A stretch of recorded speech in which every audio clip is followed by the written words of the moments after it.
Online जो शिक्षण कार्य चल रहा है उसमें आप सभी भैया बहनों का हार्दिक अभिनंदन। ईश्वर से प्रार्थना है कि आप सब स्वस्थ कुशल क्षेम होंगे। आज का अपना जो शिक्षण है वो है सामाजिक विज्ञान विषय कक्षा 8वीं का, और उस सामाजिक विज्ञान विषय में जो अपनी पुस्तक संसाधन नाम की जो पुस्तक है वो भी चल रही है, और उसी में जो आज का प्रकरण है वो है खनिज और शक्ति संसाधन। पाठ का नाम है वो है खनिज और शक्ति संसाधन। वैसे तो जो पाठ का नाम है और प्रकरण है वो हमें पिछली विगत कक्षा 3, 4, 5, 6, 7 में पढ़ के आ रहे हैं, लेकिन जो जो हम कक्षाएं बड़ी कक्षाओं में जाते हैं उन्हीं शब्दों का अर्थ थोड़ा सा बृहत रूप में होता चला जाता है, और उसको समझाने में तो हम छोटी कक्षाओं में थे तो हमने पढ़ा था खनिज क्या है। तो खनिज क्या है, तो वहाँ पर जो परिभाषा थी वो इतनी हमें समझ में आई थी, और आचार्य जी इतना पढ़ाते थे कि जमीन से खोदकर निकाले गए पदार्थ को खनिज कहते हैं। इतना ही पढ़ा ना कि खनिज किसे कहते हैं, जमीन से खोदकर निकाले गए पदार्थ को खनिज कहते हैं। इतना हमें पढ़ाया गया था और इतना ही पढ़ा था।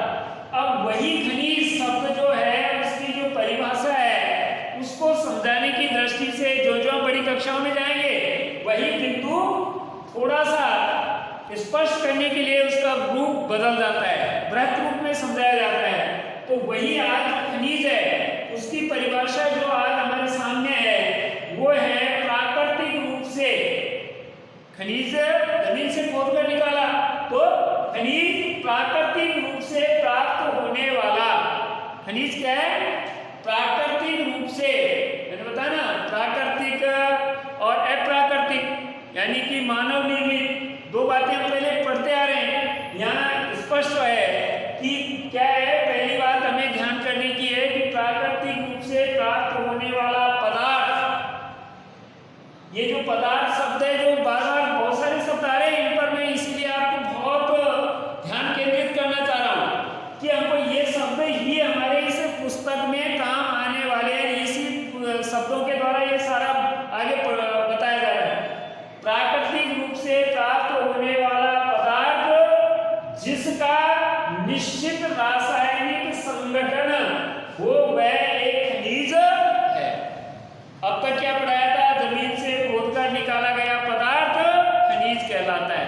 बात वही है, लेकिन इसको समझाने की दृष्टि से परिभाषा थोड़ी बढ़ा करके विस्तृत रूप में समझाया कि खनिज जमीन से खोदकर निकाला गया पदार्थ। लेकिन जमीन से खोदकर निकाला गया पदार्थ कैसा होना चाहिए, प्राकृतिक रूप से प्राप्त होने वाला पदार्थ जिसका निश्चित रासायनिक संगठन हो वह एक खनिज कहलाता है।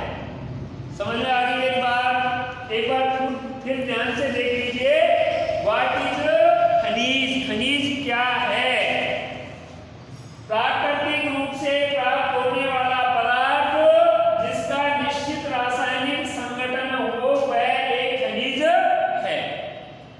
समझ में आ गया? यानी कि खनिज पदार्थ जो है वो प्राकृतिक रूप से प्राप्त होने वाला एक निश्चित रासायनिक संगठन है, उसे हम खनिज कहते हैं। अब अगला इसी में बिंदु हम आगे बढ़ेंगे तो खनिज की परिभाषा जो है खनिज किसे कहते हैं वो हमारे समझ में आ गई। अब हमने पहले भी पढ़ा है पिछली कक्षाओं में भी, यहाँ पर भी, लेकिन उसका भी रूप थोड़ा सा बढ़ जाएगा। अब खनिजों के प्रकार, खनिज कितने प्रकार के होते हैं, तो अब तक हमने दो बातें तो पढ़ी थी। कौन सी? कि खनिज दो प्रकार के होते हैं, एक धात्विक और एक अधात्विक। ये तो हमने पढ़ा है पिछली कक्षाओं में। आपके ध्यान में आ रहा होगा, नहीं आ रहा तो एक बार मैं आपको दोबारा से रिमाइंडर कर रहा हूँ, पुनरावृत्ति करता हूँ कि इतना तो हमने पढ़ा है कि खनिज दो प्रकार के, धात्विक और अधात्विक। लेकिन यहाँ पर उसका रूप और बढ़ा दिया, उसको और विश्लेषण में दे दिया कि खनिज दो प्रकार के होते हैं, एक धात्विक और एक अधात्विक। लेकिन धात्विक में भी हमारे वर्गीकरण कर दिया। यहाँ पर कौन सा वर्गीकरण कर दिया कि धात्विक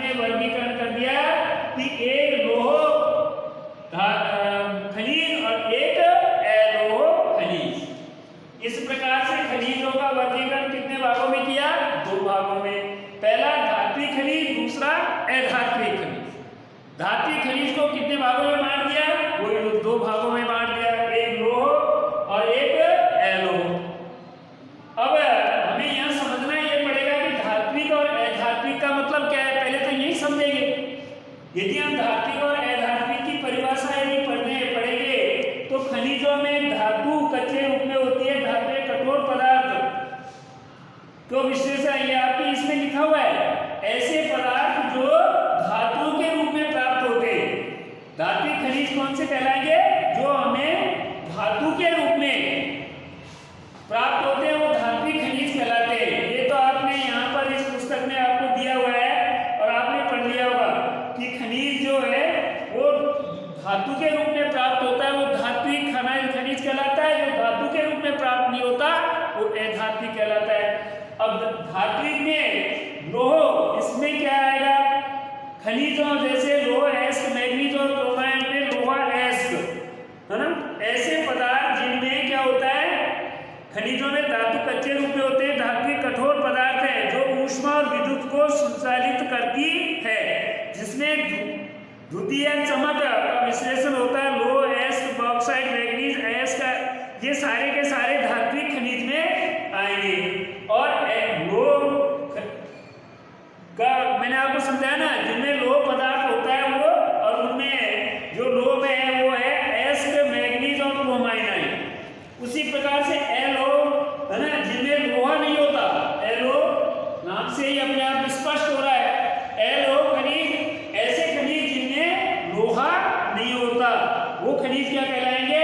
एलोह। और उसमें जैसे कि आपको पता है सोना, चांदी, तांबा, सीसा, ये सारे के सारे एलोह में आ जाएंगे। जिनमें लोहा नहीं होता, है ना, वो एलोह में, जिनमें लोहा होता है वो लोह में। तो ध्यान में आ गया, धात्विक जो धातु के रूप में प्राप्त होते हैं वो धात्विक खनिज कहलाते हैं। जो धातु के रूप में प्राप्त नहीं होते वो अधात्विक कहलाते हैं। लोह, जिनमें लोह खनिज होता है वो लोह खनिज, और एलोह जिनमें धातु नहीं होता, और उसके नाम मैंने आपको बता दिए, सोना, चांदी, तांबा, ये सब इस प्रकार के पदार्थ हैं जो एलोह में आते हैं। अब यहाँ पर यदि हम आगे बढ़ेंगे तो अधात्विक खनिजों में धातु नहीं होती। चूना, पत्थर, आप कहेंगे गुरुजी ऐसा कौन सा पदार्थ है जिसमें धातु नहीं होती फिर भी खाया, है ना, वो खनिज है? तो इसमें क्या है? चूना, पत्थर, है ना, चूना पत्थर, अब्रक और जिप्सम, ये ऐसे, है ना, पदार्थ हैं जो अधात्विक। अब्रक, ये सारे के सारे चूना, पत्थर, अब्रक, उसी के साथ में कोयला, पेट्रोलियम, ये सारे अधात्विक खनिज कहलाते हैं। तो हमको यहाँ तक, वैसे तो ये पुरानी पिछली कक्षा की पुनरावृत्ति है, पिछली कक्षा में हमने पढ़ा है, लेकिन इसका थोड़ा सा रूप आगे बढ़ा दिया। तो हमको पहली बात समझनी पड़ेगी, खनिज किसे कहते हैं। तो वो परिभाषा जो हम अब तक पढ़ चुके ना, वही परिभाषा नहीं लिख रही अब इसका हमारे पास जो परिभाषा आई है वो परिभाषा आई है प्राकृतिक रूप से प्राप्त होने वाला पदार्थ जिसका निश्चित रासायनिक संगठन होता है वह खनिज कहलाता है। उसके बाद में खनिजों के प्रकार, दो प्रकार के अब पढ़ चुके, लेकिन अब ये इसका रूप बढ़ गया और धात्विक और अधात्विक जो पढ़ते आए हैं उस धात्विक में भी दो भाग, लोह एस्क और अलोह एस्क। लोह एस्क में जिनमें लोहा पाया जाता है, अलोह जिनमें लोहा नहीं पाया जाता। अधात्विक जो धातु के रूप में प्राप्त नहीं होते वो अधात्विक पदार्थ कहलाते हैं। तो ये यहाँ तक अपना समझ में आ गया है कि खनिज किसे कहते हैं, खनिज कितने प्रकार के होते हैं और उनमें धात्विक में कौन से खनिज आएंगे, अधात्विक में कौन से खनिज आएंगे और धात्विक में लोह खनिज में कौन से खनिज आएंगे और अलोह में कौन से खनिज आएंगे। यदि हमारे पास में ये इतना जो मैंने आपको बताया ये आपके समझ में आ गया तो शेष बातें जो आगे की हैं, है ना, वो आपको मैं जब अगला अपना बिंदु रहेगा तब पढ़ाऊंगा, समझ में आ जाएगा। लेकिन आपको इसका इस पाठ का भी पूरा हो रहा है। यदि ये बात समझ में आ गई, क्या खनिज की परिभाषा, खनिज के प्रकार और उन खनिजों में कौन से खनिज धात्विक में आते हैं, कौन से खनिज अधात्विक में आते हैं, धात्विक खनिज की परिभाषा क्या लिखी जाएगी, अधात्विक की परिभाषा क्या लिखी जाएगी, तो आपके आगे फिर जब अपन पाठ को बढ़ाएंगे तो समझ में आने में कोई परेशानी नहीं आएगी। तो आप आज एक बार इस पाठ को खोल करके और अपना अध्ययन घर पर करना।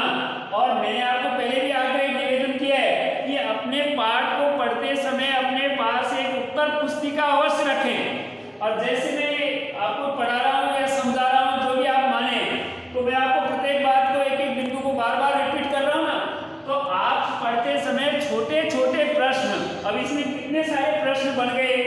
खनिज की परिभाषा किसे कहते हैं, खनिज किसे कहते हैं, खनिज के प्रकार, खनिज कितने प्रकार के होते हैं, उनमें प्रकार में धात्विक खनिज किसे कहते हैं, अधात्विक खनिज किसे कहते हैं, धात्विक खनिज के प्रकार कितने हैं, है ना, 2 प्रकार हैं, LoS किसे कहते हैं, LoS किसे कहते हैं, खनिज किसे कहते हैं, और लो खनिज में, है ना, कौन कौन से पदार्थ आएंगे, LO खनिज में कौन कौन से पदार्थ आएंगे।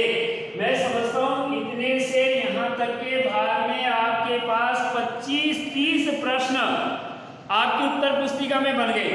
और जब आपने ये 25-30 प्रश्न बनाए और उनके उत्तर लिखे, तो आपके पाठ समझ में आने में आगे मुश्किलें अपने आप समाप्त होती जाएंगी और आपको समझ में आएगा कि हमें क्या पढ़ना है। और पढ़ने के साथ में हमें इस पाठ में कौन कौन सी बातें जो अब नई इसी कक्षा के हिसाब से हमको समझने आनी है। तो यह अपना जो आज का शिक्षण है वो यहाँ से मैंने शुरू किया है। एक बार अपनी पाठ्य पुस्तक निकाल के पढ़ना। अगला जब